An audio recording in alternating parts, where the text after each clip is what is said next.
La pire catastrophe médicamenteuse de l'histoire allait se propager dans plus de 46 pays et engendrer jusqu'à 20 000 bébés gravement déformés dans le monde entier. Mais les historiens retiennent aujourd'hui une naissance de 1961 qui a changé le cours de l'histoire. À Hambourg, en Allemagne, Linde Schulte-Ihlen, âgée de 23 ans, donne naissance à son premier enfant. Son mari n'était pas avec elle à ce moment-là.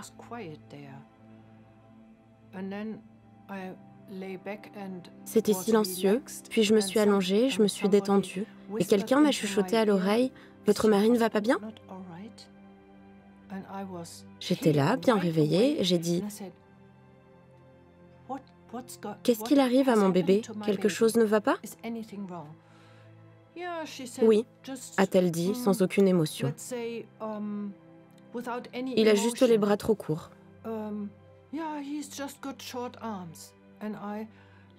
Et moi, comme un enfant l'aurait demandé, j'ai dit « Et ils ne grandiront plus ?» Et elle a dit « Ça ne peut pas grandir, ça restera comme ça maintenant. »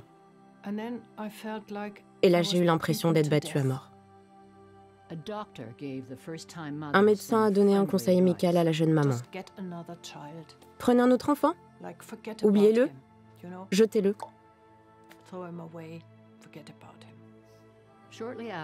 Peu après, le mari de Linde est arrivé et lui a annoncé une mauvaise nouvelle qu'il lui avait cachée. 6 semaines plus tôt, sa sœur avait donné naissance à un bébé présentant des malformations similaires. Il y avait un air de ressemblance comme notre enfant. Il doit y avoir quelque chose qui a la même origine, la même difficulté, le même problème à l'arrière-plan. Et nous le trouverons et nous le chercherons.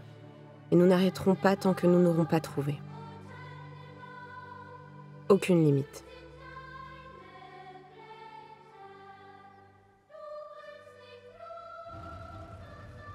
L'épidémie de bébés difformes a commencé 5 ans et demi plus tôt, le jour de Noël 1956, avec la naissance de la première victime. Dans la petite ville d'Aix-la-Chapelle, en Allemagne, une mère avait pris un nouveau médicament appelé thalidomide, développé par une société pharmaceutique locale, Chemie Grünenthal. Son mari, comme d'autres employés de Grünenthal, avait ramené un échantillon qu'il avait donné à sa femme enceinte. Le bébé serait le premier de 6 bébés thalidomides, voire plus, nés d'employés de Grünenthal dans les années à venir. Mais l'entreprise pharmaceutique a ignoré les signaux d'alerte précoces dans son entourage. Rien de tout ça n'a incité Grünenthal à agir. Grünenthal n'a pas enquêté, n'a pas parlé de la maman, ne s'est pas rendu à l'hôpital, n'a pas consulté le dossier médical, n'a pas contacté d'experts. Grünenthal a eu de multiples occasions de mettre un terme à ce désastre. Aucune d'entre elles n'a été saisie. 9 mois après la naissance du premier bébé difforme, Grünenthal a lancé la thalidomide sur le marché allemand sous la marque Contergan. La forme de vente agressive de Grünenthal, dont la devise était « réussir à tout prix », a continué à promouvoir le médicament. Selon eux, le Contergan était un sédatif sûr, en particulier pour les femmes enceintes souffrant de nausées matinales. Les ventes ont explosé à la thalidomide et est devenu le 2e médicament le plus vendu après l'aspirine. Mais Linde Schulte-Ihlen et son mari Karl Hermann étaient déterminés à découvrir la cause des bras trop courts de leur fils. Des mois plus tard, ils n'étaient pas plus avancés dans la résolution de ce problème. Je sais que mon mari a parfois dit « Nous n'y arriverons pas. Je pense que nous devons abandonner. » Et j'ai dit « Nous n'abandonnerons pas. » Son mari a rapidement contacté un professeur d'obstétrique, le docteur Widukind Lenz, qui avait reçu quelques rapports de bébés déformés. Mon père et le professeur Lenz ont parcouru l'Allemagne dans leur vieille Volkswagen et sont allés d'un petit village à l'autre pour demander « Y a-t-il des enfants nés avec des jambes ou des bras de petite taille ?» À l'époque, ces enfants étaient cachés dans les petits villages. Il a posé la question dans les restaurants, les bars et au bureau de la police locale. Et tout le monde a répondu « Non, pas dans notre ville ». Il a alors montré une photo de moi et a dit « C'est mon garçon. Je peux répéter ma question ?» On lui a répondu « Au bout de la rue, il y a eu un très triste incident. » Il s'est alors rendu sur place, a sonné à la porte et a montré... La première chose qu'il a faite, c'était de montrer la photo de moi et de dire « C'est mon fils. Avez-vous aussi un enfant comme celui-ci » Les gens ont éclaté en sanglots et c'est à ce moment-là que les enfants de la thalidomide ont été mis en évidence.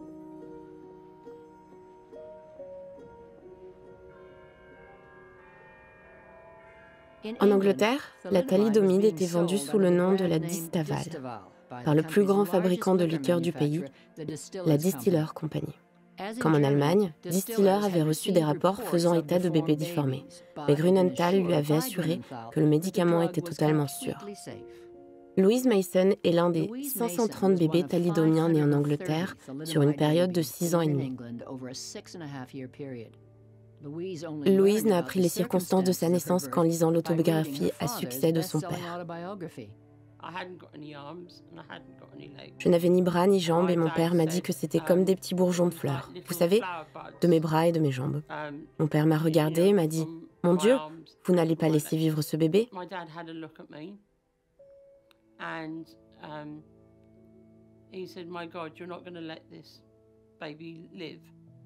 Et ils ont dit « Oui ». Ma mère n'avait que 21 ans et les médecins lui ont conseillé de me mettre à l'écart.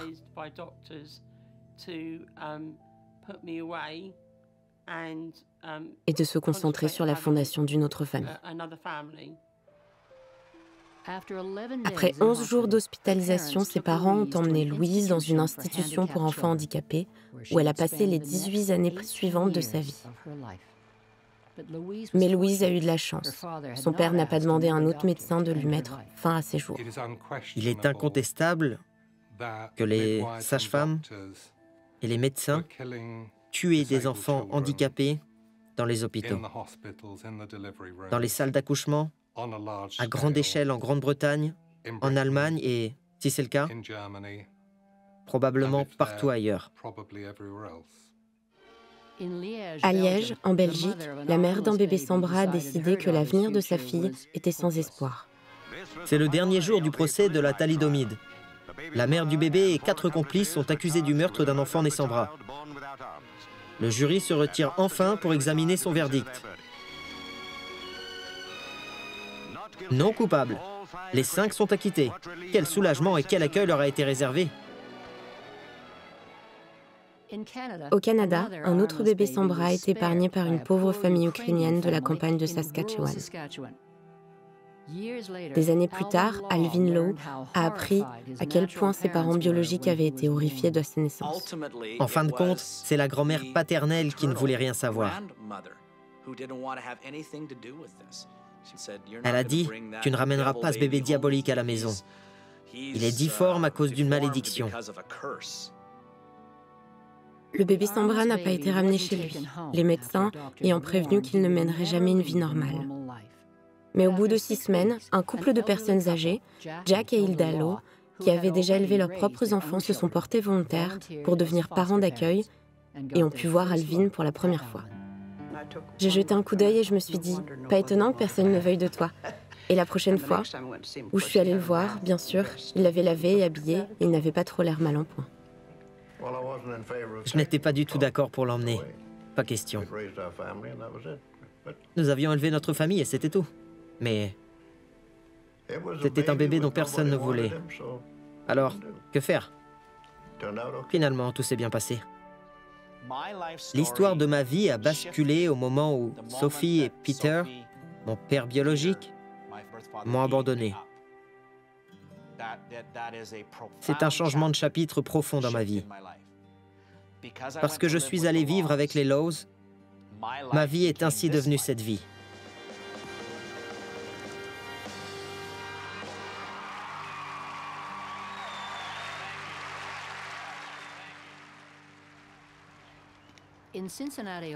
À Cincinnati, dans l'Ohio, un couple de catholiques profondément religieux, père de 6 enfants, s'attendait à un nouvel accouchement classique. Ma mère raconte que lorsque je suis née, il n'était pas du tout préparé. Le médecin a dit « Joy, votre bébé n'a pas de jambes ». Alors elle a dit « Eh bien, Eileen est mon trèfle à 4 feuilles ».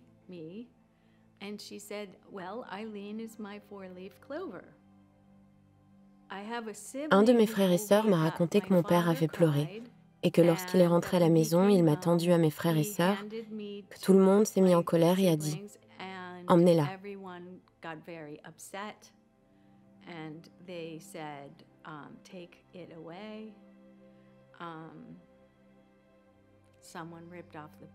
Quelqu'un a arraché les couvertures et a dit « Ce n'est pas un bébé » ou quelque chose comme ça. « Ce n'est pas votre sœur. »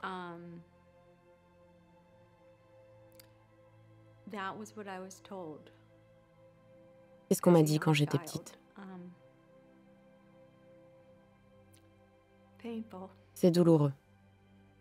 Aileen Cronin est l'un des nombreux bébés thalidomiens nés à Cincinnati, où une société pharmaceutique américaine, Richardson Merrill, avait son siège. À l'instar de la société pharmaceutique allemande, Merrill a présenté le médicament comme étant totalement sûr, même pendant la grossesse. Comme Grünenthal, Merrill n'avait aucune preuve à l'appui. En 1960, Merrill a demandé à la Federal Drug Administration l'autorisation d'introduire la thalidomide sur le marché américain.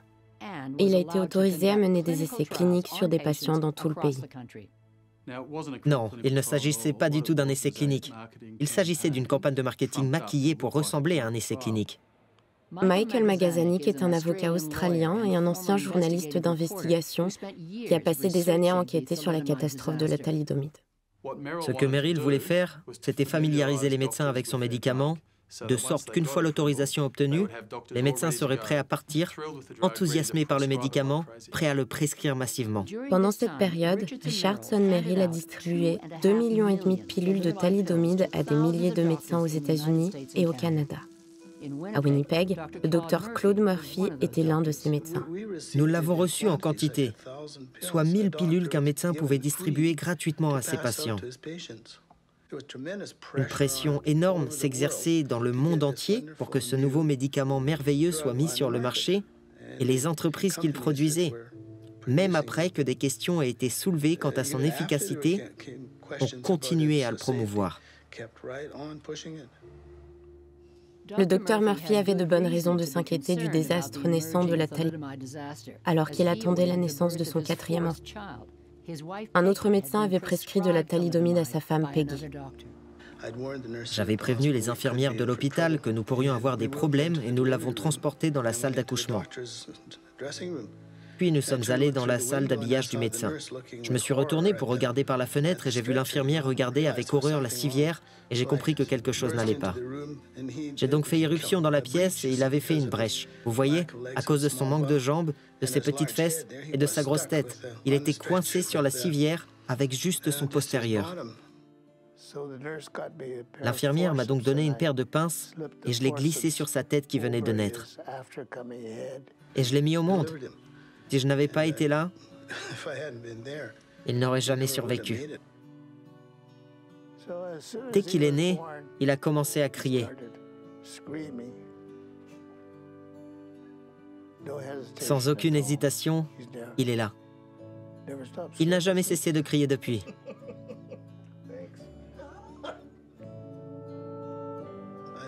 Je dois dire que j'ai été assez dévasté par toute cette histoire. Je n'avais jamais eu affaire à quelqu'un qui avait des déficiences physiques auparavant. J'ai dû annoncer la nouvelle aux autres enfants, ce que j'ai fait le lendemain, ou presque. Et comment ça s'est passé? C'était surprenant.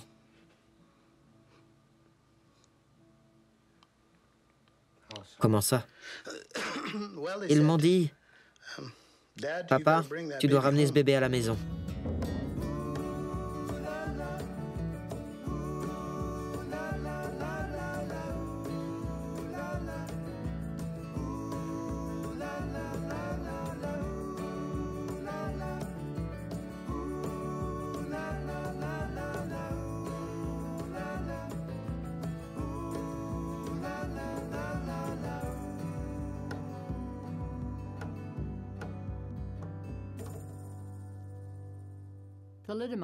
La thalidomide est alors vendue dans près de 50 pays à travers le monde.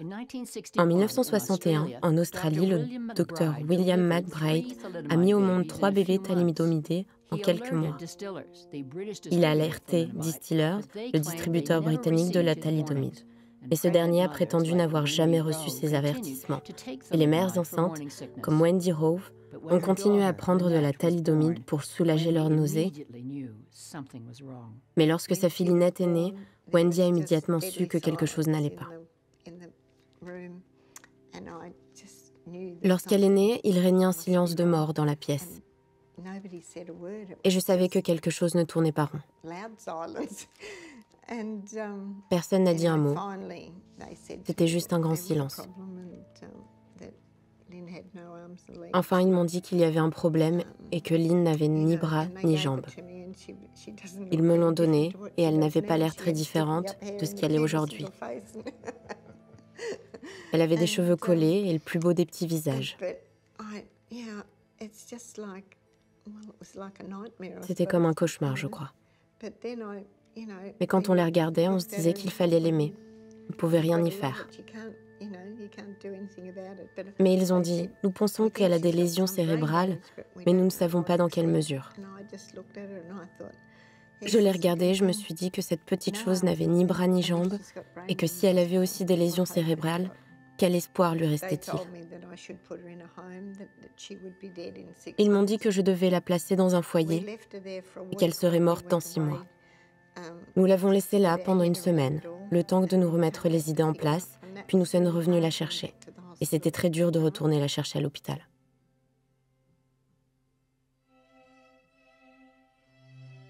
En Allemagne, la campagne publicitaire de Grünenthal porte ses fruits. Le propriétaire et les cadres de l'entreprise font fortune du jour au lendemain. En particulier, Heinrich Mückter, le directeur de la recherche de Grünenthal. Pendant la guerre, Mückter a servi comme médecin nazi, développant des vaccins sur des prisonniers juifs du camp de concentration de Buchenwald, dont beaucoup sont morts. Après la guerre, Mückter a rejoint Grünenthal. 9 ans plus tard, il invente la thalidomide et reçoit une prime pour chaque pilule de thalidomide vendue dans le monde. Le médicament a été un tel succès pour Grünenthal qu'ils ont commencé à gagner de l'argent à tour de bras. Et Heinrich Mückter, qui recevait un pourcentage des bénéfices, est passé d'une situation modeste à une situation où l'argent coulait à flot, au point qu'il aurait pu s'acheter une nouvelle Mercedes tous les mois. En 1961, il gagne réellement 20 fois son salaire en pourcentage de chiffre d'affaires. Il reçoit donc un énorme bonus.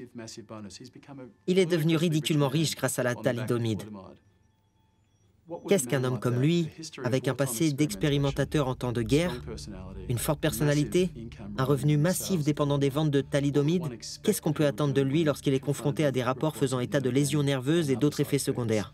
Et je ne suis pas surpris que Grünenthal ne se soit pas empressé d'enquêter, d'aller au fond des choses, de signaler des avertissements sur le médicament, de le retirer, de prendre toutes sortes de précautions. Ils n'ont rien fait de tout cela, ils se sont contentés de vendre davantage de médicaments. En Allemagne, où les pilules se vendent à raison de 15 millions par mois, 5 000 enfants ont été nés difformes. Morley Safer nous parle de Stolberg, en Allemagne. En novembre 1961, à seulement 480 km d'ici, à Hambourg, le docteur Wedekind Lenz, directeur de la génétique humaine à l'université de Hambourg, a constaté une augmentation stupéfiante du nombre de bébés difformes. Il en déduit que le Contergan ou la thalidomide en est la cause. Il est clair qu'il faudrait quelque chose ou quelqu'un d'extraordinaire pour obliger Grünenthal à retirer le médicament, ce qui ne s'est pas produit jusqu'à ce que les Lenz les contactent. Il a parlé à Heinrich Mückter et lui a dit « J'ai de très forts soupçons.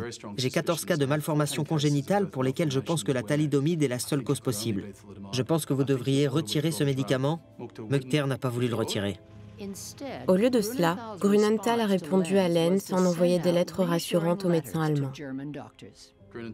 Grünenthal a envoyé 66 000 lettres à des médecins allemands déclarant que leurs médicaments étaient sans danger. 66 000 lettres aux médecins allemands.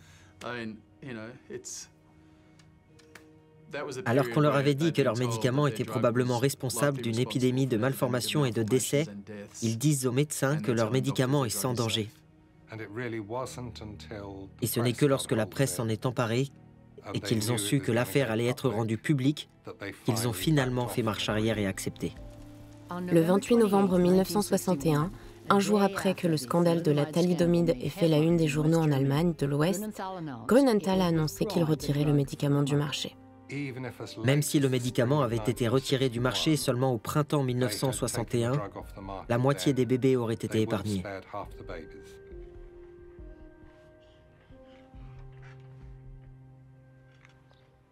Les handicaps de Nico von Glasow n'étaient pas si graves, mais dès son plus jeune âge, Nico a eu du mal à s'adapter à ses petits bras. J'étais un enfant très timide. Je pleurais beaucoup. L'une des raisons est que je tombais souvent et que je ne pouvais pas me retenir avec mes bras. Je me cognais donc toujours la tête. Il était plus dangereux pour moi que pour les autres enfants de grimper à un arbre ou de faire du vélo. J'avais tout simplement peur. Mais à l'intérieur, j'étais plutôt joyeux, je crois. En Angleterre, Louise Mason n'a pas vu ses parents et ses 3 frères et sœurs pendant des mois. On me laissait seule la plupart du temps. Mes parents avaient d'autres enfants. On ne pouvait pas les laisser avec ma grand-mère parce que mon grand-père était malade. Alors ils ont arrêté de venir. Je rentrais chez moi 3 semaines par an, pour une semaine en été, une semaine à Noël et une semaine à Pâques. Chaque jour férié était l'occasion de retrouver ses frères et sœurs. Nous nous sommes beaucoup amusés. Quand j'étais enfant, nous nous amusions beaucoup. J'ai eu une très belle enfance. Je veux dire que lorsque Dieu m'a créé, il n'avait pas à l'esprit quelqu'un qui faisait de l'équilibrisme. Le handicap est donc apparu de temps en temps.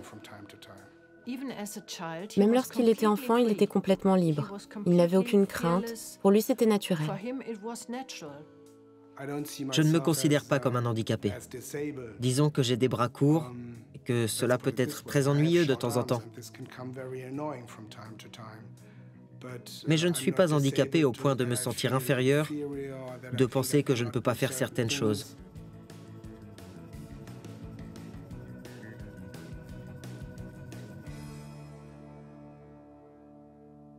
À Yorkton, Saskatchewan, les parents d'Alvin Lowe ont décidé que le meilleur moyen d'aider leur fils sans bras à faire face à la vie était de transformer ses orteils en doigts. Pendant des heures, Alvin s'est venu confier des tâches manuelles à effectuer avec ses pieds. Il est vrai que le fait de ne pas avoir de bras n'est pas vraiment un handicap facile, c'est un handicap très compliqué. Et je mentirais si je ne disais pas que c'était beaucoup de travail, beaucoup de travail. Beaucoup de temps passé seul, très solitaire, très effrayé et très frustré. Mais je pense que c'est le caractère construit par mes parents, surtout par mes parents, qui m'a permis de ne pas penser que j'étais si différent.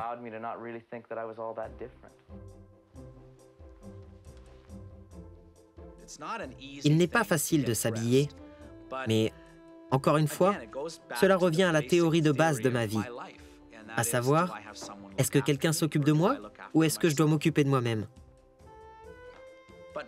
Mais plus que tout, je pense que c'est un état d'esprit, que, d'accord, il y a beaucoup de gens dans notre monde qui ont des problèmes bien plus importants que les miens, alors je dois faire un peu plus d'efforts pour m'habiller? Et alors?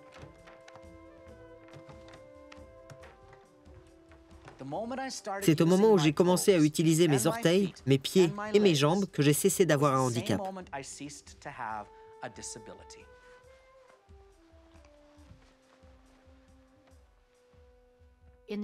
Aux États-Unis, il y aurait eu des milliers de bébés thalidomidés comme Alvin Lowe si cette femme n'avait pas agi.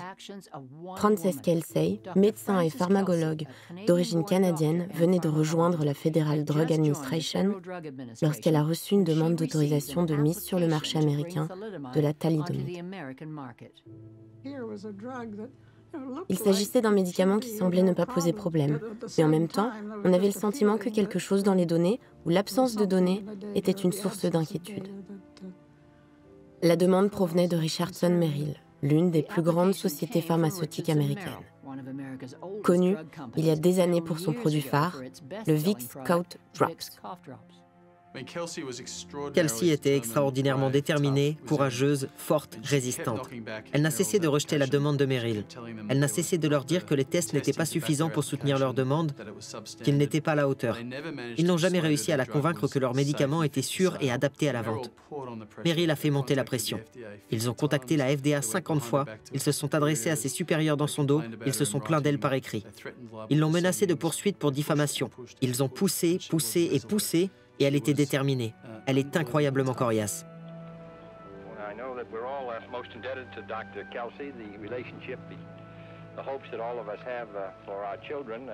En août 1962, le président John Fitzgerald Kennedy a décerné la plus haute distinction civile qu'un Américain puisse recevoir au Dr Frances Kelsey. Kelsey a donc réellement sauvé les États-Unis d'une épidémie de thalidomide à la façon allemande. Et Merrill était prêt à passer à l'action. Merrill disposait de tonnes de médicaments aux États-Unis. Elle avait déjà distribué 2,5 millions de pilules aux médecins dans tout le pays. Elle disposait d'une force de vente formée aux multiples merveilles de la thalidomide et à toutes les fausses allégations sur son utilité et sa sécurité. Et si Kelsey leur avait donné le feu vert, les États-Unis auraient été inondés de ce médicament et il y aurait eu dans ce pays une épidémie de malformations congénitales rivalisant avec celle de l'Allemagne. Alors que le docteur Kelsey a déclaré « J'ai besoin d'en savoir plus, je veux en savoir plus, j'exige d'en savoir plus », le gouvernement canadien s'est contenté de l'approuver. Et je pense que cela n'est pas à la hauteur de ce que l'on pourrait attendre d'un pays industrialisé du premier monde comme le très civilisé Canada. La thalidomide a continué à être vendue au Canada pendant 4 mois après son retrait du marché allemand. La direction des aliments et des médicaments d'Ottawa n'a émis aucun avertissement au public pendant que le médicament restait sur les étagères des pharmacies. Le gouvernement canadien et sa Food and Drug Directorate auraient pu agir 4 mois plus tôt et il y a environ 30 Canadiens dont les mères ont pris le médicament après que la nouvelle ait été révélée en Allemagne et après que les laboratoires pharmaceutiques canadiens aient continué à vendre ce médicament alors qu'ils savaient qu'il était dangereux. Un jour, je rentre de la cour de récréation, ma mère me dit « Chérie, bonne nouvelle, tu vas avoir des bras !» Je veux dire, vous vous souvenez d'un jour comme ça, n'est-ce pas? Je pensais qu'on allait faire du shopping. Arms and Ross. Je ne sais pas. J'étais très confus. Il y avait des crochets en métal, en plastique et en bois. Je ne pouvais pas enlever mes chaussures. Je n'avais pas le droit d'utiliser mes pieds. Pouvez-vous imaginer à quel point c'était bizarre? C'est donc devenu une vie intéressante. La moitié de ma vie consistait à être Alvin Lowe, l'enfant sans bras. L'autre moitié de ma vie a été cette terrible victime de la thalidomide. J'ai perdu le sens de qui j'étais. Si on me colle ses bras, je ne suis plus Alvin Lowe. Alvin Lowe n'a pas de bras, artificiels ou non. Et pourquoi en aurais-je besoin? Il n'y avait pas de bonne raison, pas une seule bonne raison de les utiliser. Pendant des années, je leur ai dit « Hé, ça ne sert à rien !» Et ils m'ont dit « Tais-toi !» C'était aussi direct que ça.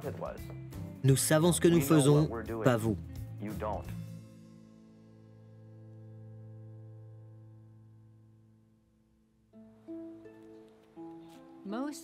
La plupart des thalidomidiens n'utilisent plus de membres artificiels aujourd'hui. Mais Eileen Cronin est une exception. Elle porte des jambes artificielles tous les jours pour se déplacer. Je suis née dépourvue de mes 2 jambes à partir des genoux. D'après ma mère, je me suis très vite adaptée à mes jambes. Quand on a des jambes artificielles, beaucoup de choses se passent mal. Vous devez mener votre vie, et lorsque vous avez une infection cutanée et que vous mettez votre jambe, que devez-vous faire? Moi, je mets la jambe et j'y vais. Ce n'est pas toujours la meilleure chose à faire, mais c'est ce que je fais.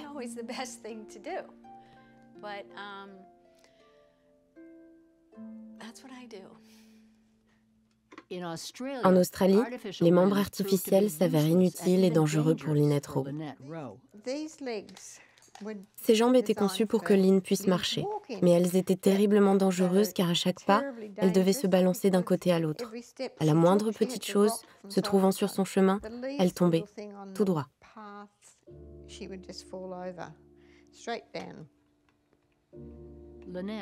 Lynette avait besoin des soins à plein temps de ses parents dévoués. Pendant des années, la routine nocturne de sa mère a toujours été la même.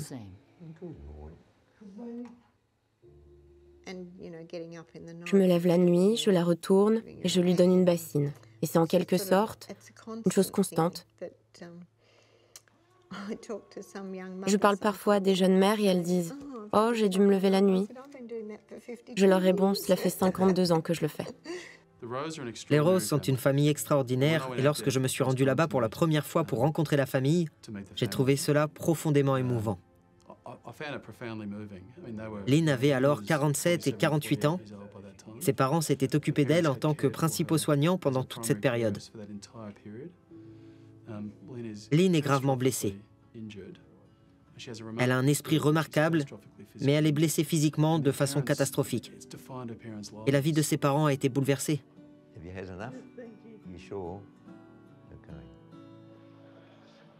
En mars 1967, le propriétaire et 8 cadres de la société pharmaceutique allemande Grünenthal ont été accusés de négligence criminelle, de lésions corporelles avec préméditation et d'homicide involontaire.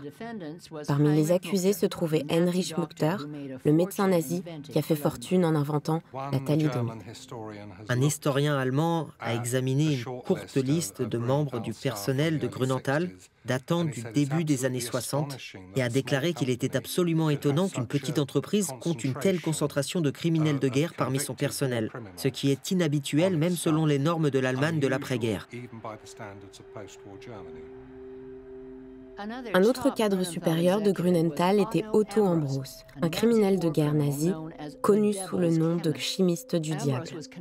Ambros a été condamné pour des crimes de guerre qu'il a commis à Auschwitz et a purgé 4 ans de prison.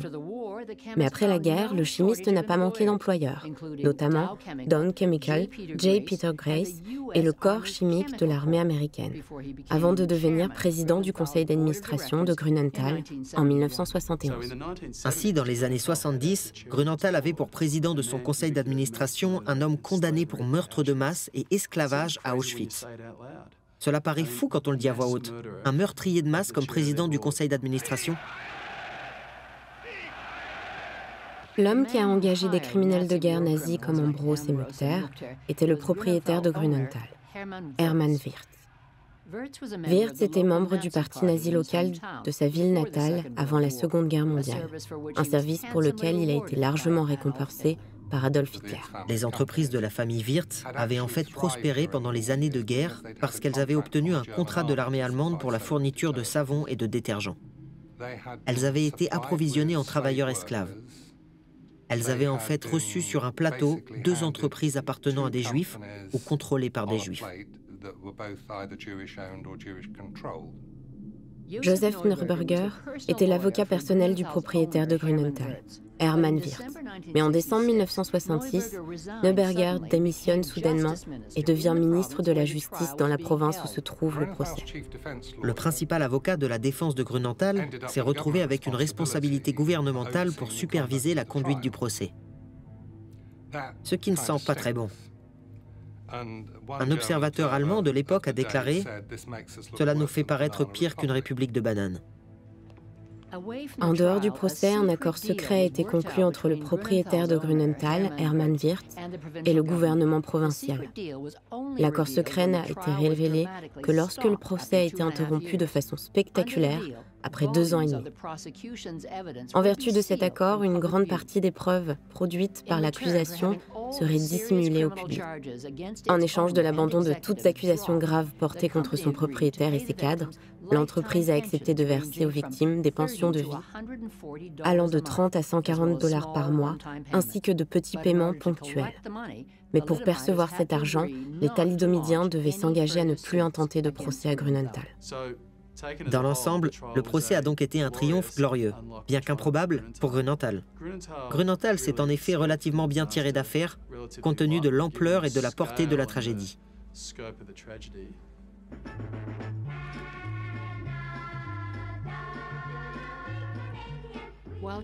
Alors que le Canada célébrait bruyamment son 100e anniversaire en 1967, les familles touchées par la thalidomide souffraient en silence. Quelques parents se sont suicidés. D'autres sont devenus alcooliques et certains souffrent de graves problèmes psychiatriques. Les enfants de la thalidomide sont maintenant en âge d'aller à l'école, mais la question qui tourmente les autorités médicales et éducatives est de savoir quel type d'école ils devraient fréquenter. Certains experts recommandent des écoles pour handicapés, tandis que d'autres conseillent le système d'éducation ordinaire. À Yorkton, à Saskatchewan, les parents d'Alvin Lowe se sont heurtés à l'opposition de l'école primaire locale lorsqu'ils ont tenté de l'y inscrire. L'école nous dit « Attendez, il n'a pas de bras, il ne peut pas aller dans cette école. L'intégration n'existe pas chez nous. » Les parents se disent « C'est quoi l'intégration ? C'est un enfant, il doit aller à l'école, il doit apprendre, il doit être éduqué. Il sait écrire, il sait lire, qu'est-ce qu'il faut de plus ?» L'école accepte finalement d'accueillir Alvin, mais peu de temps après, il se heurte à une réaction que ses professeurs attendaient et redoutaient. Je suis rentré à la maison et j'étais très contrarié parce que quelqu'un m'avait traité d'infirme. Et je n'avais jamais entendu ce mot auparavant. Il n'avait jamais été utilisé dans cette maison ni dans ce quartier. Mais je suis allé à l'école et il y avait de nouveaux enfants. Quelqu'un m'a traité d'infirme. Alors j'ai dû courir à la maison et j'étais un peu effrayé. Maman m'a calmé et c'est là que je me souviens avoir entendu pour la première fois ces mots. Certaines personnes naissent avec des cheveux noirs, d'autres avec des cheveux blonds, et toi tu es né sans bras. Comparé à ceux d'Alvin, les handicaps de Moni Eisenberg sont relativement mineurs. Elle est née avec son bras court, mais sa mère était déterminée à le cacher à la vue de tous lorsqu'elle était enfant. Ce n'est que des années plus tard que Moni a compris pourquoi. Elle avait l'habitude de coudre des pochons et des manteaux pour moi. Elle était couturière, afin que les gens ne voient pas mon handicap. Elle faisait cela pour me protéger, parce qu'elle avait peur que les gens s'approchent de moi et me fassent du mal.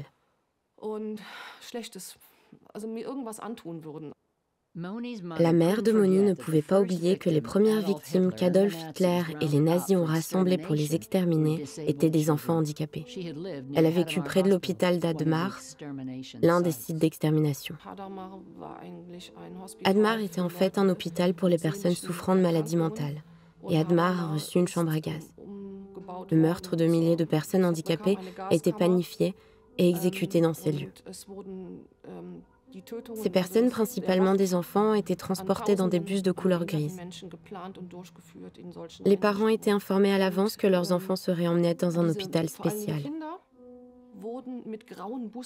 Ils y auraient une bonne vie. Les parents n'ont jamais su ce qui s'était réellement passé.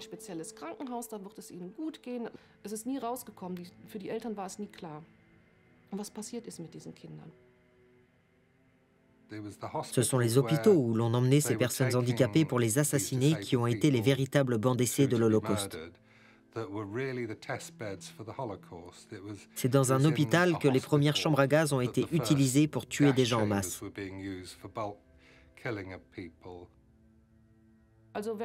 Si j'étais née sous le Troisième Reich, on m'aurait emmenée dans un endroit comme Admar. Et c'est là qu'ils m'auraient tuée. Le personnel médical de ces établissements était très enthousiaste et j'ai vu un rapport de l'hôpital Admar où le chef de ce programme a organisé une fête pour tout le personnel lorsqu'ils ont tué leur 10 millième victime.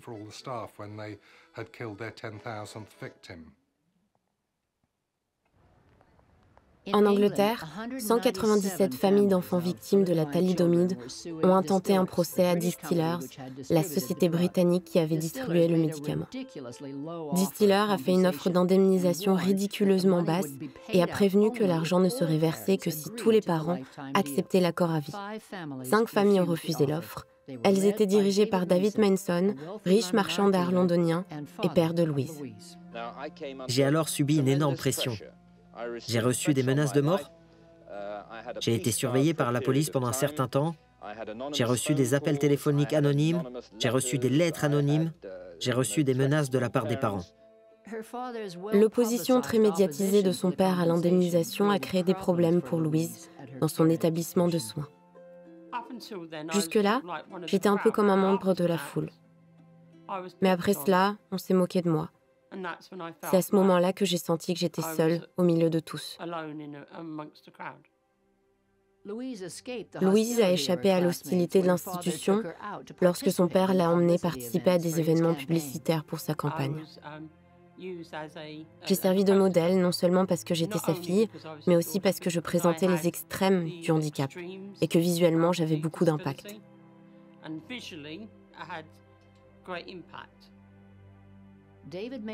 La campagne de David Mason a permis de multiplier par 6 l'offre initiale de l'entreprise pharmaceutique aux parents.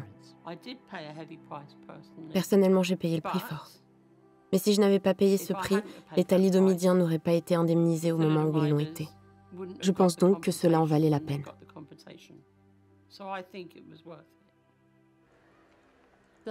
Les thalidomidiens étaient en train de devenir des adolescents et à Winnipeg, Paul Murphy vivait une adolescence difficile. Il est allé au lycée avec d'autres enfants et bien sûr, il a eu des problèmes parce qu'il a été rejeté. Il s'est fait quelques amis, mais pas beaucoup. Je pense que tout le monde a rencontré ce genre de problème et on vous dit simplement non, je ne veux pas venir avec vous à cause de votre situation.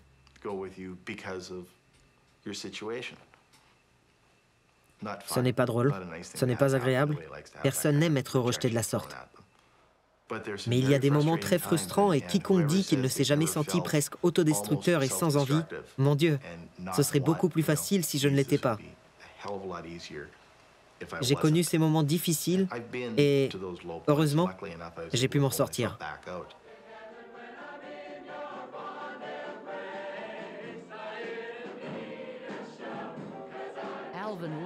Alvin Law était épanoui à l'école et à l'adolescence, il semblait s'intégrer parfaitement. Pour ce qui est de l'école, je pense que le plus important est d'être accepté par les gens. Si vous n'êtes pas accepté, vous ne valez rien. C'était une question d'acceptation. Et j'ai demandé à 2 ou 3 filles de sortir avec moi, ce à quoi j'ai entendu « Tu plaisantes ?» Je voulais sortir avec quelqu'un, comme n'importe quel jeune de 16 ans. Mais je n'ai pas eu cette chance. Et bien sûr, je blâmais les filles. Et peut-être que c'était en partie elles, mais je sais que c'était surtout moi. Je pensais que j'allais devoir devenir une nonne. Je ne pensais pas que j'allais avoir des rendez-vous galants. Je ne savais pas ce qui allait se passer. Et ce n'est pas ce qui s'est passé. J'ai eu un très bon parcours au lycée. Je me suis beaucoup amusée, j'avais beaucoup d'amis. Je me suis vraiment amusée. Si vous êtes comme moi et mes amis, vous pouvez vous promener en voiture, vous cherchez des piscines et vous allez vous baigner complètement nus. C'est ce que nous faisions pour nous divertir. Je n'ai jamais eu de problème avec les filles. J'ai toujours pu avoir des filles très gentilles, belles, intelligentes. Mais je ne pouvais pas avoir la blonde stupide. Et je voulais la blonde stupide pour un coup d'un soir. Mais je n'y suis jamais parvenu. Elle portait des lunettes et je ne l'ai pas remarqué. J'ai trouvé ma femme actuelle quand elle avait 16 ans. Et peut-être que vous appelez ça un manque d'opportunité, mais je suis toujours avec elle. Elle était blonde et pas stupide. Pour la plupart des thalidomidiens, prendre le volant d'une voiture, c'est accéder à l'indépendance et la liberté. Louise Manson était déterminée à conduire, même s'il lui était difficile de s'installer au volant et de boucler sa ceinture de sécurité.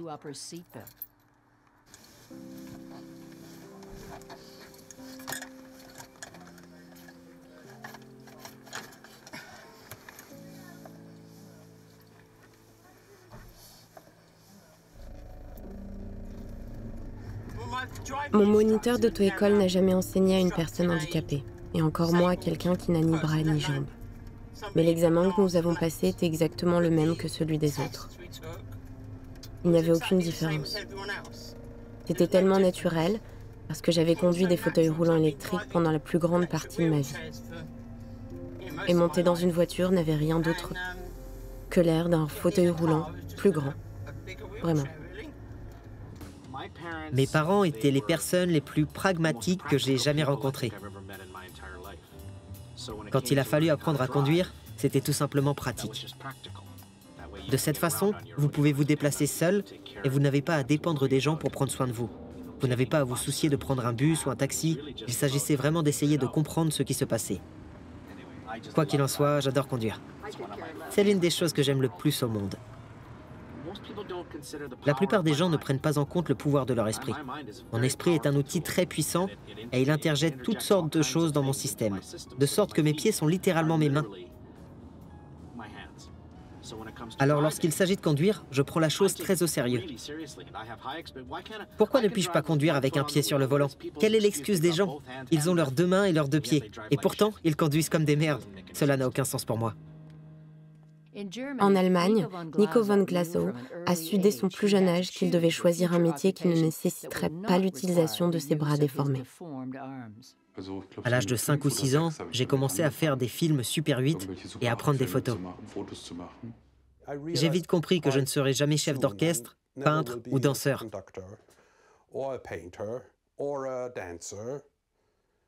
Je ne sais pas chanter, alors je suis devenu réalisateur, parce que je ne sais rien faire d'autre. Pour poursuivre son rêve, Nico a fréquenté de prestigieuses écoles de cinéma et a fait son apprentissage auprès du légendaire réalisateur allemand Rainer Werner Fassbinder, avant de réaliser un certain nombre de longs métrages à succès. Mais il y a un travail qu'il désirait ardemment, réaliser un grand film sur la thalidomide. Et le directeur de la télévision allemande m'a dit non, vous ne pouvez pas avoir le poste, mais vous pouvez faire un documentaire sur la thalidomide.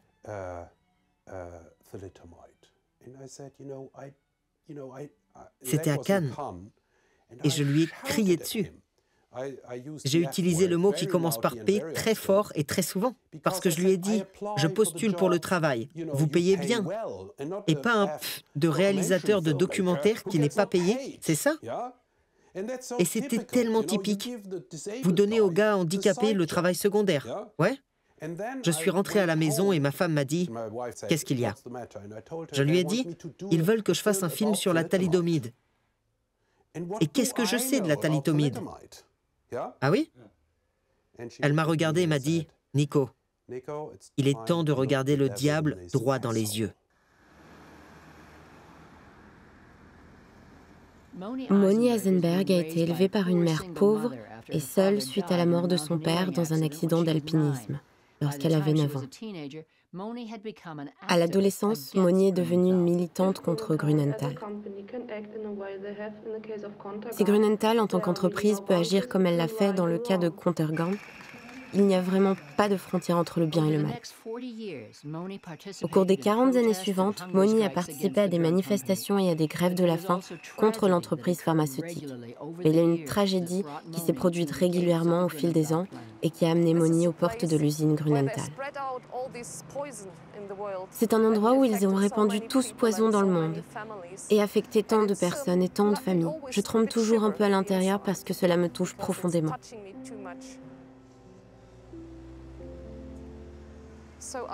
J'ai apporté des lettres et des bougies au Grünenthal chaque fois que j'ai appris que l'un d'entre nous, les survivants, était mort.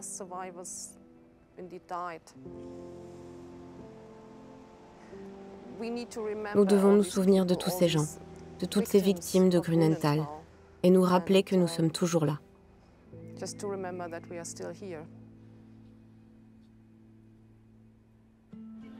Ce que les thalidomidiens ignoraient, c'était que le médicament était toujours en circulation. Bien que Grünenthal ait cessé de produire le médicament, la thalidomide a fait son retour au milieu des années 60, lorsque d'autres fournisseurs ont commencé à la fabriquer en Inde et dans certains pays d'Amérique du Sud, où elle était devenue le médicament de choix pour le traitement de la lèpre. En 1972 et 1973, soit 12 ans après le retrait du médicament, il a été signalé qu'il était utilisé dans 62 centres de traitement de la lèpre dans le monde et qu'il était manifestement utilisé à grande échelle. L'un des principaux pays à l'utiliser pour cette application a été le Brésil. Et en 2003, un millier de bébés thalidomidiens étaient probablement nés au Brésil au cours de cette période. Il est impossible de contrôler cette drogue euphorisante et addictive, largement disponible en Amérique latine.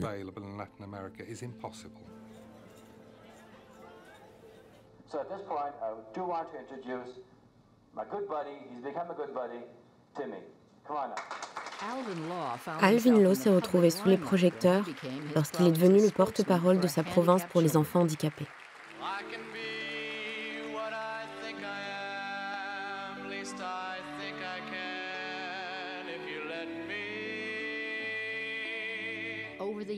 Au fil des ans, Alvin a participé à des télétons dans tout le pays.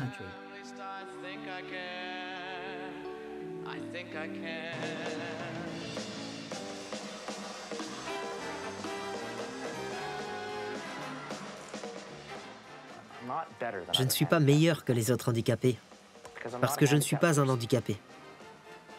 C'est là que les gens se trompent. Ils regardent Alvin Law et se disent « Mon Dieu, c'est formidable comme il peut faire des choses avec ses pieds ». Je suppose que si vous regardez vos pieds, c'est formidable. Mais ce sont mes pieds, ce sont mes mains aussi, et je le fais depuis toujours. Ce ne sont pas des pieds extraordinaires, c'est la seule chose que j'ai. Alors quand je prends une tasse et que je bois un verre, vous savez, waouh, quelle émotion! Ce n'est pas ça, c'est la façon dont je fais les choses.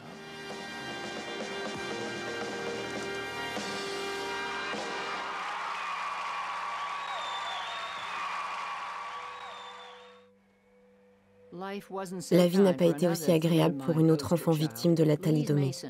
Louise Mason a continué à subir les intimidations des autres enfants de son établissement pour handicapés. Mais un jour, à l'âge de 13 ans, elle a été violée par un autre élève. Louise a demandé de l'aide à une infirmière. Je tremblais, je pleurais. Ils ont enlevé mes sous-vêtements et ont vu du sang. Et j'ai essayé de leur expliquer ce que s'était passé. Ils n'ont rien fait. N'ont rien fait du tout.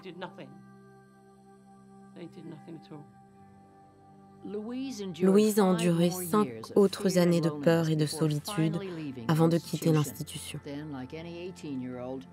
Comme toute jeune fille de 18 ans, Louise a immédiatement commencé à profiter de la liberté et des joies de la vie universitaire. J'allais à des fêtes, juste pour me donner la peine d'y aller. J'étais complètement crevée, mais j'y allais quand même parce que c'était quelque chose que je n'aurais pas dû faire ou que je n'avais pas le droit de faire. J'allais régulièrement au pub, je buvais beaucoup de bière. J'ai eu des problèmes. On n'était pas censé avoir des garçons dans sa chambre, mais j'en avais. Mais je peux dire que je suis devenue vice-présidente de l'association des étudiants et que j'ai été très respectée. Contrairement à Louise Mason, qui voyait rarement sa mère pendant son enfance, Jan Schulte-Hillen a noué un lien étroit avec sa mère dès la naissance. Le soutien et les encouragements sans faille de cette dernière ont été déterminants dans son choix de carrière. Elle n'a jamais perdu espoir. Elle disait que tout ce que vous voulez accomplir dans votre vie, vous allez l'accomplir. Je n'ai absolument aucun doute. Et quand j'ai eu l'idée de devenir médecin, tout le monde m'a dit que ce n'était pas une bonne idée et que tu ne pouvais pas faire ça, que tu aurais de graves problèmes. Elle m'a dit, « Mon fils, fais ce que tu veux. Si c'est ce que tu veux faire, tu y arriveras. » Jan est aujourd'hui médecin urgentiste en Suisse. Je ne considère pas mon état comme un problème majeur. Je ne suis pas un thalidomidien en premier lieu. En premier lieu, je suis un homme. J'essaie d'être un bon médecin, j'essaie d'être un bon mari. Je suis un père, je suis un amant, et j'ai des bras courts. Et c'est tout. Et si les gens ont du mal à m'accepter ou à interagir avec moi parce que j'ai des bras courts, c'est leur problème. Ce n'est pas le mien.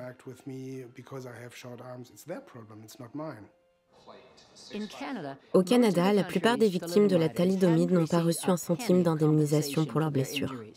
Pendant 25 ans, le gouvernement canadien n'a pas tenu sa promesse de s'occuper des victimes de la thalidomide. C'est pourquoi les amputés de guerre du Canada les ont fait venir à Ottawa en 1987. Contrairement à leurs homologues allemands et anglais, les victimes canadiennes avaient passé 25 ans séparées les unes des autres. C'est assez intéressant, après 25 ans, de s'asseoir avec un groupe de personnes avec lesquelles on a des liens familiaux et de commencer à découvrir exactement ce que font les autres.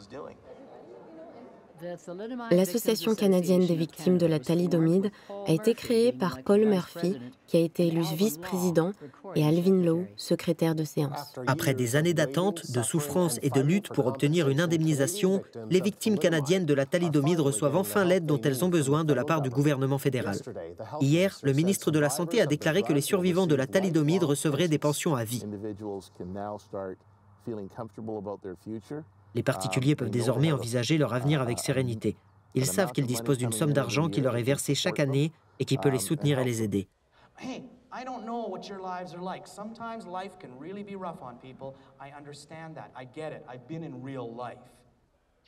Alvin Lowe est un conférencier motivateur qui a influencé des publics en Amérique du Nord et en Australie avec son message d'espoir, notamment auprès de plus de 2 millions de jeunes qui l'ont écouté. La prise de parole est la meilleure chose que je puisse décider de faire.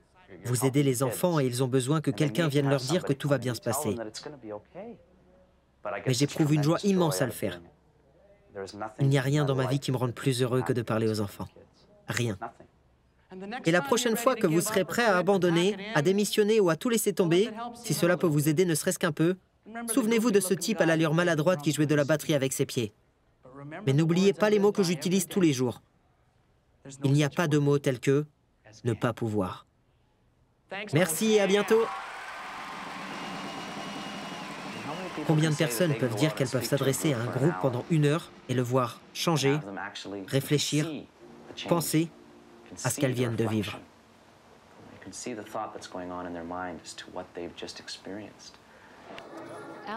Alvin parcourt plus de 100 000 km par an en solitaire. Mais après 30 ans sur la route, son corps commence à s'user. Ça fait des ravages, vous savez, de devoir supporter ce genre de choses. Je veux dire, vous savez, mon corps ne durera peut-être pas aussi longtemps que les corps normaux à cause de ce que je lui fais subir. Même si je donne l'impression que c'est facile, je fais subir beaucoup de choses à mon corps. J'ai mal au dos parce que j'ai porté mes bagages et j'ai des cicatrices dans l'épaule parce que j'ai porté une mallette pendant 35 ans. Il n'y a pas vraiment d'épaule ici, alors ce que je porte, je ne devrais pas le faire. J'aurais dû avoir un Sherpa ou quelque chose comme ça. Comment un homme sans bras peut-il se débrouiller seul sur la route? Je peux porter mes bagages avec des sangles, je vais à l'hôtel tout seul, je loue des voitures. Pourquoi est-ce que je loue des voitures? C'est tout simplement la façon dont je préfère fonctionner. Je n'aime pas les taxis parce que bizarrement, ils ne s'arrêtent pas quand vous avancez.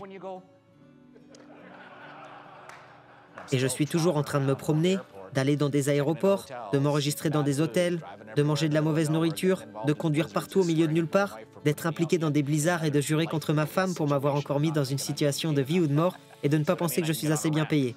Je peux me mettre en colère, mais à la fin de la journée, elle dit aussi cette phrase, une phrase merveilleuse. « Chérie, si tu en as assez de voyager, je suis sûr qu'il y a une cabine avec ton nom écrit dessus dans un bureau sans fenêtre, quelque part au milieu de nulle part pour un travail banal que tu détesteras en 5 minutes. » Et puis elle s'en va.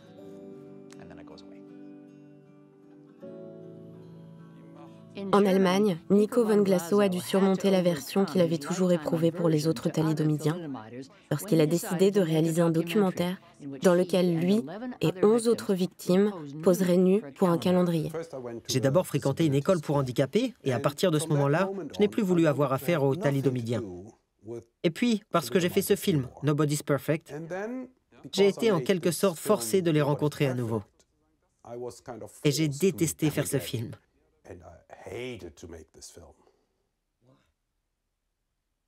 Je ne voulais pas me regarder.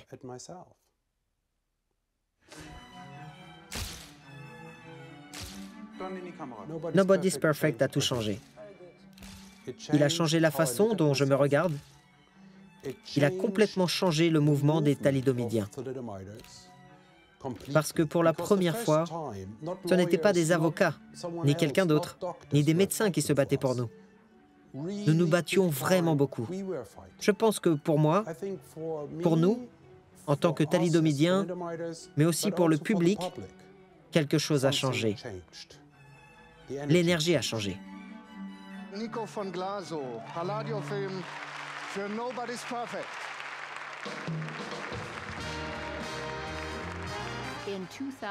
En 2008, Nico a reçu l'équivalent allemand d'un Oscar pour son documentaire sur la thalidomide. Il y a une famille portant le nom de Wirtz, une des familles les plus riches d'Allemagne, des milliardaires. Et ils ont gagné beaucoup d'argent avec Contergan. Pourquoi ne nous donnent-ils pas une partie de cet argent?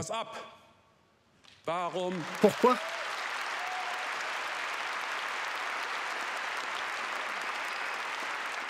Mais je n'ai toujours pas reçu l'argent.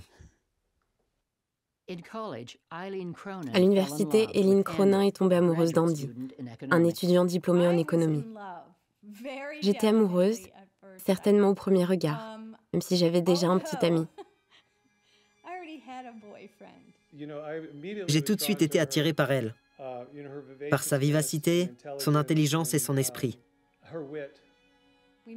Nous avons emménagé ensemble et je suis tombée enceinte très rapidement.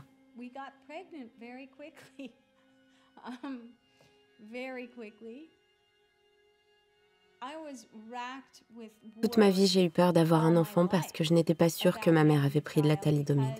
J'étais en quelque sorte paniquée. J'ai commencé à me dire « Oh mon Dieu, je vais avoir un bébé. Je ne sais même pas si je peux avoir un bébé. Je ne sais pas si le bébé aura des jambes, s'il n'en aura pas ou autre chose. » Mais aussi, littéralement, je ne savais pas comment j'allais porter un bébé dans mon corps.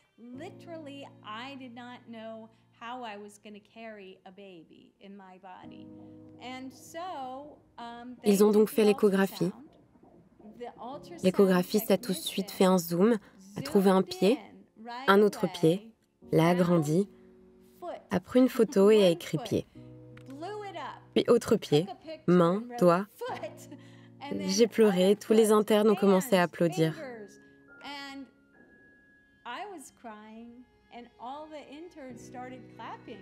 Nous savions qu'elle s'en sortirait.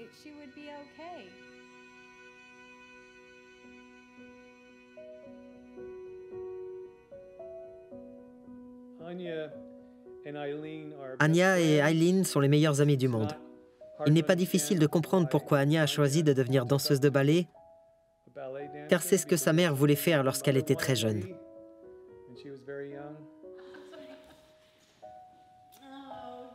Tu es si belle, Anya.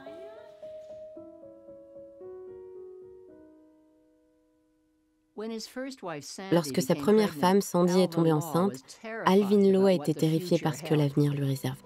Quand je l'ai vu sortir de là avec 2 bras et 2 mains et 5 petits doigts à chaque main, je ne me suis pas du tout soucié de savoir de quel genre de personne il s'agissait. Je ne me suis pas soucié de savoir si c'était une femme, un homme ou une personne. Cela n'avait aucune importance. C'était juste un sentiment extraordinaire. C'était mon fils.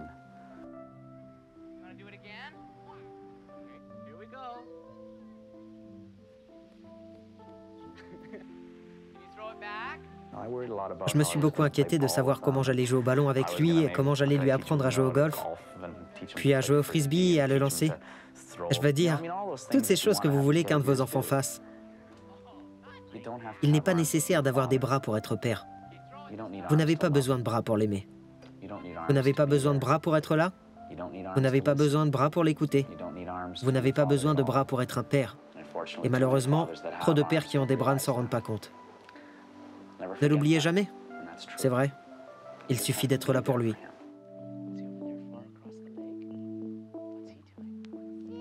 Ça m'a surpris. Les larmes, je ne sais pas. Je ne suis pas triste. Je suis juste... Waouh. Il est grand maintenant. Il était petit à l'époque. Ce petit garçon me manque parfois. Mais ce n'est pas comme ça que la vie fonctionne. C'est une personne normale. Il a une personnalité normale. Il n'y a rien de mal à ça. Il faut juste le connaître et ne pas se contenter de le juger sur son apparence. Ce qu'il apporte et ce qu'il donne est bien plus important que tout ce que les bras pourraient apporter, vous savez. Il donne de bons conseils paternels, c'est un excellent modèle, c'est une personne formidable. Et c'est tout ce qu'on peut lui demander.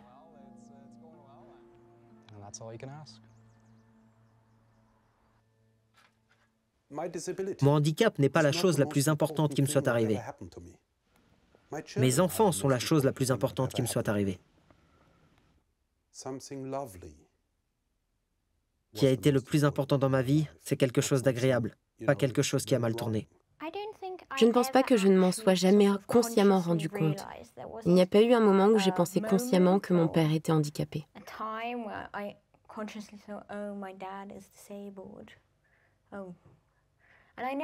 Cela ne m'a jamais vraiment posé de problème.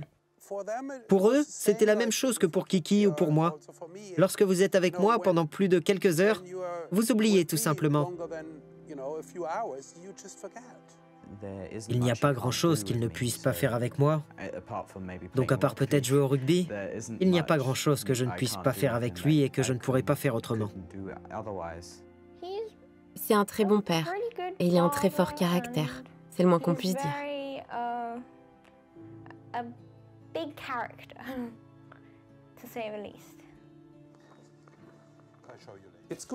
C'est bien d'être riche. J'y travaille. Je m'enrichis de minute en minute. De plus en plus. Pourquoi pas?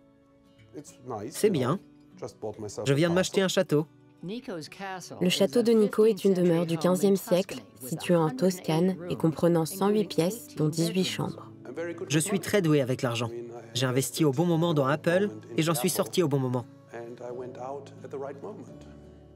Nico utilise une grande partie de son argent pour financer des œuvres caritatives en Asie, notamment un orphelinat aux Philippines et une école de cinéma au Tibet.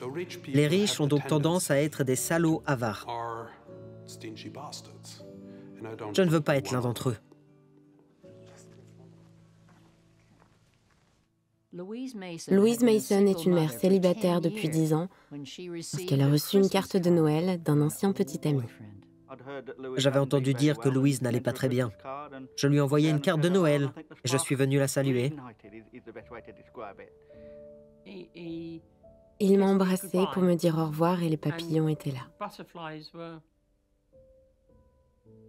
Je flottais sur un nuage. Et il a dit à sa femme qu'il partait. Elle l'a aidé à préparer la voiture, puis il est venu s'installer ici. Nous sommes ensemble depuis. Les thalidomidiens se comprennent entre eux. C'est vraiment bizarre. Louise peut hocher la tête sur quelque chose et vous ne savez pas de quoi elle parle. Mais moi, je sais tout de suite ce qu'elle veut dire. C'est juste un hochement de tête ou une façon de faire que l'on retient. Les thalidomidiens s'inspirent les uns les autres. C'est comme si nous avions un sixième sens. C'est vraiment, vraiment fascinant de voir comment nous communiquons les uns avec les autres sans même parler. Je pense que nous sommes faits l'un pour l'autre, pour être honnête. Je me souviens avoir pensé, 28 ans, divorcé, j'ai un enfant, je perds la tête, je prends du ventre, je n'ai plus de bras, ça fait beaucoup. Et puis je me suis dit, je dois changer ça. C'est ainsi qu'Alvin s'est présenté à sa future femme Darlene, qui était assise dans le public un jour. C'est lors de cette conférence que je l'ai entendu pour la première fois. Et croyez-le ou non, cela peut paraître banal, mais cet événement a changé ma vie. Et sur le point de prendre une décision finale concernant un mariage peu satisfaisant. Je me suis dit qu'il avait raison, que la vie était trop courte, que je devais prendre mes propres décisions. Je veux dire que quiconque la voit pour la première fois ne peut pas manquer son sourire et fondre. Et j'ai fondu. J'ai des amis qui me disent que le jour de mon mariage, j'ai souri plus que je ne l'avais jamais fait de toute ma vie et que ce sourire est resté collé pendant des jours. C'était le début de la joie. Et ça s'est terminé par l'anneau que j'ai passé à ce doigt. Et il est toujours là aujourd'hui. On ne peut même pas le décrire. C'est comme si toutes ces années d'angoisse et de frustration avaient fondu en 5 minutes. Est-ce que tu l'aimes encore? Bien sûr, on s'habitue à lui.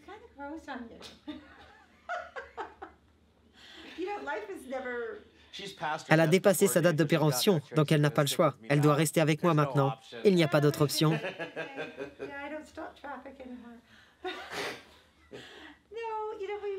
Je laisse la vie faire son chemin maintenant. Nous avons connu des hauts et des bas, des temps forts et beaucoup de moments difficiles, comme n'importe qui d'autre. Mais nous ne cessons de nous améliorer. Je sais que ça fait cliché, mais c'est de plus en plus facile, de plus en plus beau, de plus en plus amusant. On m'en attribue beaucoup le mérite, mais je n'y suis pas arrivé tout seul. J'ai d'abord eu mes parents, puis mes professeurs, et enfin elle. Et ces 3 éléments de ma vie ont été... Ils ont vraiment été le carburant de ce qui me motive.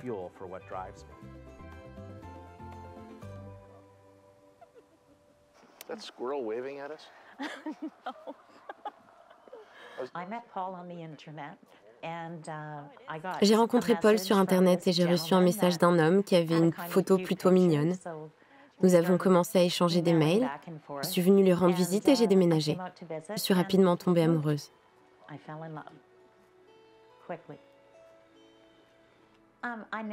Je n'ai jamais remarqué son handicap parce que c'est Paul qui m'intéressait. La personne qu'il est et son handicap n'avaient pas d'importance pour moi. Je dis toujours que c'est la personne la moins handicapée que je connaisse. Les mots qui me guident sont « Il y a toujours une solution ». Par-dessus, par-dessous, autour ou à travers. En 1998, l'Association canadienne des victimes de la thalidomide a été confrontée à un choix déchirant. Une petite société pharmaceutique américaine, Celgene, voulait mettre la thalidomide sur le marché comme traitement de la lèpre et du cancer. Mais elle avait besoin de l'approbation de la Federal Drug Administration à Washington. Celgene a cherché à obtenir le soutien des thalidomidiens canadiens pour sa demande. Si la thalidomide peut améliorer la vie d'un enfant atteint d'un cancer, Alors, produisons-la. Donnons-la à ces enfants et améliorons leur vie. Et si c'est à cause du prix que nous avons dû payer, tant mieux. Peut-être que nous pourrons nous consoler en sachant que tout cela n'a pas été inutile. En juillet 1998, la Food and Drug Administration des États-Unis a autorisé un médicament à la base de thalidomide, mais a imposé des règles d'utilisation les plus strictes de l'histoire. Officiellement, Celgene a obtenu de la FDA l'autorisation d'utiliser la thalidomide pour traiter les lépreux, un marché américain minuscule.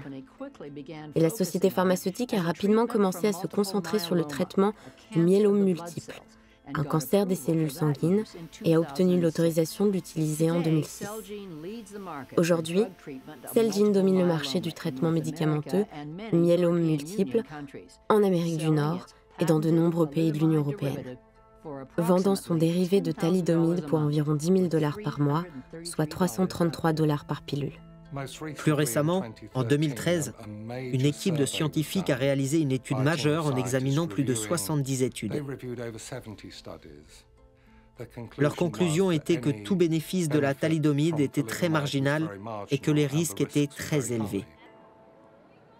En Australie, Grünenthal et Diageo, la société britannique qui a racheté Distillers, ont été co-défendus dans une action collective de plusieurs millions de dollars centrée sur l'affaire Lynette Rowe. Lynette Rowe, une femme de Melbourne, poursuit le fabricant du médicament, Grünenthal. L'entreprise souhaitait que l'affaire soit entendue en Allemagne, où elle n'a jamais été poursuivie avec succès, mais la Cour suprême de Victoria a rejeté cette demande aujourd'hui. Il s'agissait d'une demande de la société qui a fabriqué la thalidomide, le pire médicament de l'histoire de la médecine, pour qu'une femme sans bras ni jambes, qui n'a pas d'argent et ne parle pas allemand, soit obligée, si elle veut faire valoir ses droits devant les tribunaux, de s'installer en Allemagne pendant les 5 prochaines années. Nous avions Diageo et Grünenthal comme défendeurs. Grünenthal avait cette attitude de ne jamais céder, de ne jamais admettre quoi que ce soit, de ne jamais concéder, de se battre jusqu'au bout. Distillers ou Diageo ont adopté une approche beaucoup plus compatissante, raisonnable, dirions-nous, c'est-à-dire qu'une fois convaincus de la solidité de la plainte, ils ont conclu un accord avec Lynn. Grünenthal n'a pas payé un centime. Nous avons dû nous lever et faire face chaque jour à l'incroyable préjudice que la drogue Grünenthal a causé à Lynn et à notre famille. Le montant du règlement s'élevait à plusieurs millions de dollars. Mais il était suffisant pour permettre à Lynn de bénéficier de soins de première classe pour le reste de sa vie. Cela a vraiment transformé la vie des Rose de façon spectaculaire. Grünenthal a refusé de payer 1 centime sur le dédommagement de plusieurs millions de dollars, mais a organisé 2 mois plus tard une conférence de presse pour présenter ses excuses aux victimes pour la première fois en 50 ans. Nous nous excusons de ne pas avoir trouvé, pendant 50 ans, le chemin vers vous, de personne à personne. Au lieu de cela, nous sommes restés silencieux et nous en sommes vraiment désolés.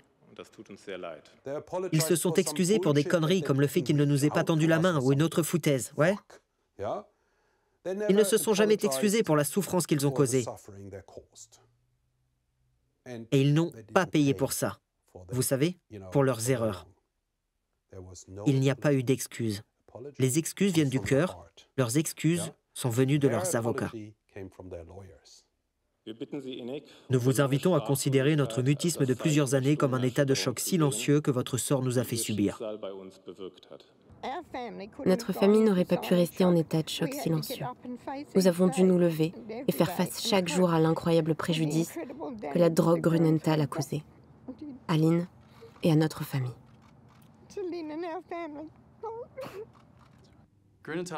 Grünenthal est toujours une entreprise privée. La famille Wirtz en est propriétaire aujourd'hui comme elle l'était en 1960. Elle n'a pas d'actionnaires qui exigent des rendements. La fortune personnelle de la famille Wirtz a été diversement estimée entre 2 et 3 milliards d'euros.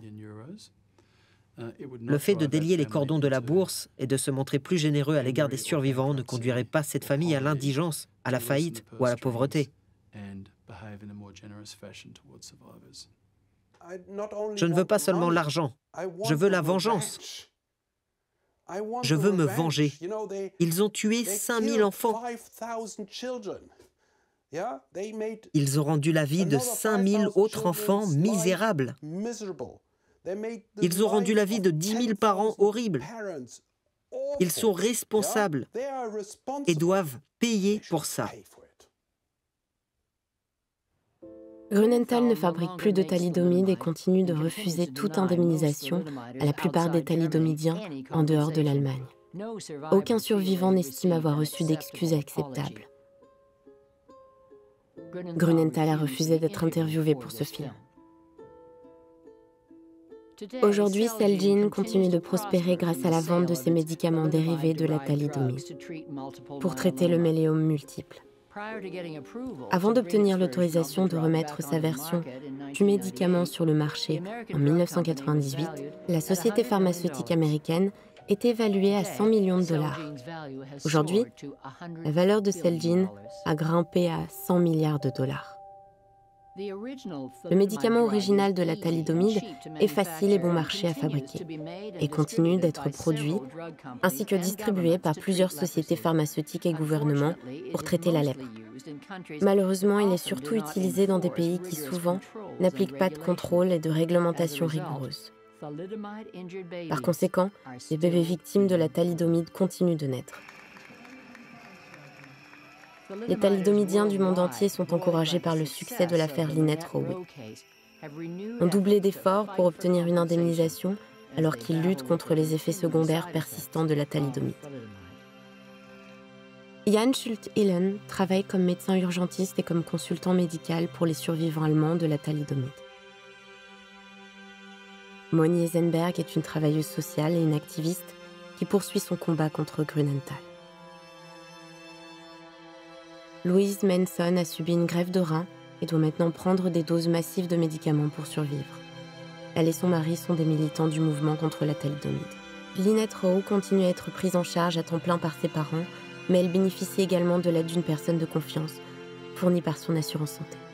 Le dernier film de Nico von Glasow, Shoot Me, Kiss Me, Cut, est un documentaire pour lequel il a été peu rémunéré. Paul Murphy est propriétaire d'un cabinet de conseil prospère qu'il dirige avec sa femme, Selkirk, au Manitoba. Aileen Cronin fait partie des quelques 40 survivants américains de la thalidomide qui n'ont jamais été indemnisés pour leurs blessures. Elle est écrivain et psychologue clinicienne. Alvin Lowe a été admis au Speakers Hall of Fame, temple de la renommée des conférenciers. Au fil des années, il a prononcé des discours devant des milliers d'hommes d'affaires de nombreuses sociétés internationales. Il n'est pas surprenant qu'il n'ait jamais été invité à s'exprimer devant une société pharmaceutique. Aucune limite.